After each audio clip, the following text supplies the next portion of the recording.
Since our ancestors painted in caves, we have sought to capture and share our realities, or our ideal realities. These second-hand accounts and dreamt or virtual realities will never be as accurate as a first-hand experience. Nonetheless, humans are persistent to use these tools to share their stories and attempt to derive wisdom from others.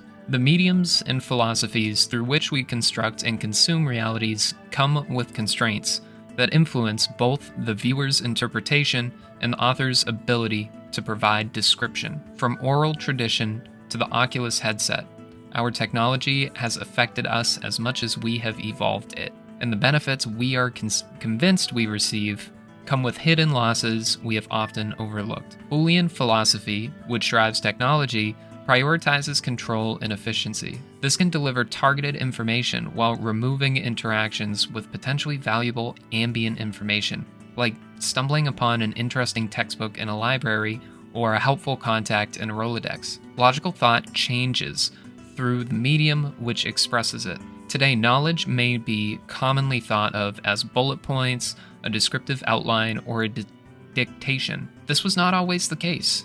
New procedures like the printing press or Rameau's 1500s tree-like method for notation streamlined the regularity and availability of consuming information. This shaped knowledge as a memorizable statement rather than an open and interpretable dialogue. Long before the printing press, in ancient works we often see open conversations about a topic to be more frequent than finite logical assertions. Modern software hides within it notions about how we do and how we should think within a digital environment. Traceable and binary statements to typify reality have long been common in the Western way of life. Every apple either is or is not red, and we can prove this by the way it reflects light. The author seems to express that, eventually, not every statement can be traced, and we may find effects of what seem to be no thing or nothing. Here we become impacted by truths unseen in this typification scheme. Technology changes the world. The car empowered people to drive and changed how cities connect.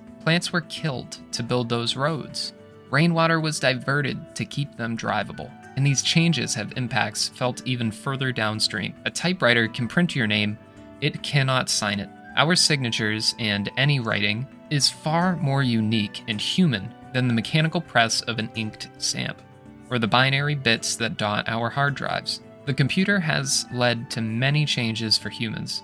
It is much easier to generate content, and therefore, there's much more content to filter through when looking for an answer. These machines cause permanent body damage as we look through this content. The damage comes through eye strain, sedentary lifestyles, and repetitive motion syndrome. The real damage may often go unnoticed as our minds escape to the virtual, real, fantasy place that technology can afford us. Real life is fragile and includes suffering. We lose things and those around us may fall ill and die. Our actions have an effect on alleviating or increasing suffering. These actions have a reverberating impact in actual reality. These impacts may so seldom be felt online or in stories where characters are both reduced and immortalized.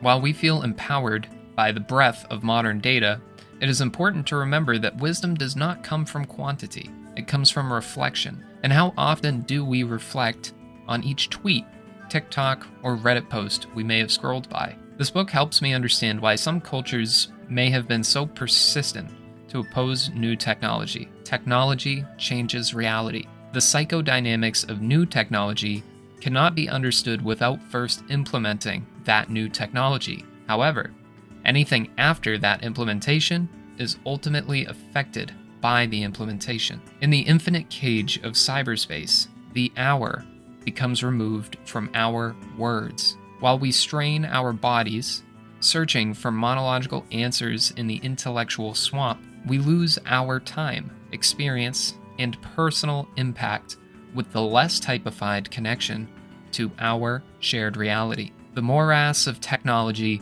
seems to be its attractive ability to make us feel enabled and escaped from our true reality inclusive of suffering, while simultaneously removing our impact and obfuscating our presence from it.